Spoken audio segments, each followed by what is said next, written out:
Hello everybody, my name is Priscilla Hole and this is the Osho Tarot reading for the Taurian full moon on the 7th of November in 2014. Being a full moon, it's a wonderful time for closure. It's a great opportunity to have a good look at everything that doesn't serve you and use the next 2 weeks to clear stuff out and make the most of the new moon coming in approximately, as I said, 2 weeks, so that when the new moon comes around, you've got stuff cleared out and opportunities to create something new. So also being the Taurian energy, it's around Venus, which is the ruler of Taurus, and so it's got a lot to do with love and money and luxury. Taurians love, beautiful things. So you may be needing to get rid of beautiful things or have a good look at what is of value to you, and also to potentially be aware of where you might be stubborn. Taurus energy can be very stubborn. Taurians don't like to move if they don't have to, especially if they feel that they're being pushed into a change that might be a bit much. So the full moon energy might quicken this. However, yes, there's a lot of stubbornness involved with the Taurus energy. So without further ado, here's drawing a card for us. And this particular card is very much about how, in order to make change, we can get stuck in our minds, and that's the mind itself is incredibly powerful tool that we all live with, and in many cases it can actually be our ruler, which is really not the way it should be in terms of the use of our egoic self. When we want to live a more balanced and harmonious life, it's very easy to be coming from our minds saying we should be doing this or we should be doing that, and that in itself can be an incredibly destructive way of functioning. A lot of the wisdom teachings will tell us that the mind is our ego, and our ego looks to rule our world. And so it's just a great reminder that anything you like to make change with now, be aware of how much your mind is directing where you're at, what's going on for you, and possibly controlling your environment.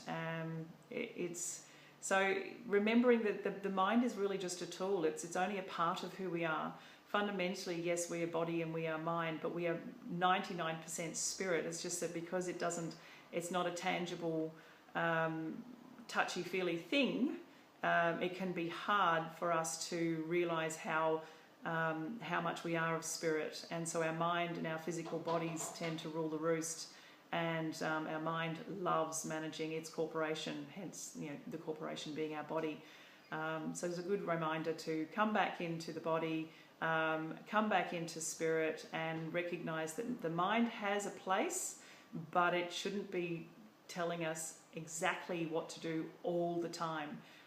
It serves a purpose. It's also a powerful tool for survival, which we totally appreciate when decisions need to be made, or when we come across a situation that brings up pain and fear, and our mind goes, oh, remember when we used to do this? I know how to fix that. We'll get out of it by doing X, Y. Sometimes that doesn't serve us anymore, and recognizing that it needs to take a back seat.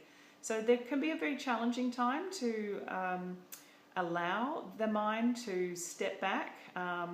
One of the ways that I know personally is to acknowledge how powerful my mind can be and say thank you for reminding me of what I do know, but right now I'm going into a zone where I don't know, and that's okay. I don't need to be controlling a situation from a place of knowing all the time, and the mind loves to do that. It's an integral part of how we've been raised. We've been raised to believe that our mind, or I think the saying is, I think, therefore I am. Well, technically that's actually not true. It's more like, I am, therefore I can think. And I like to turn that one around. It's a great reminder that our minds don't need to rule the roost. And when we get stuck in our minds, it's not serving us.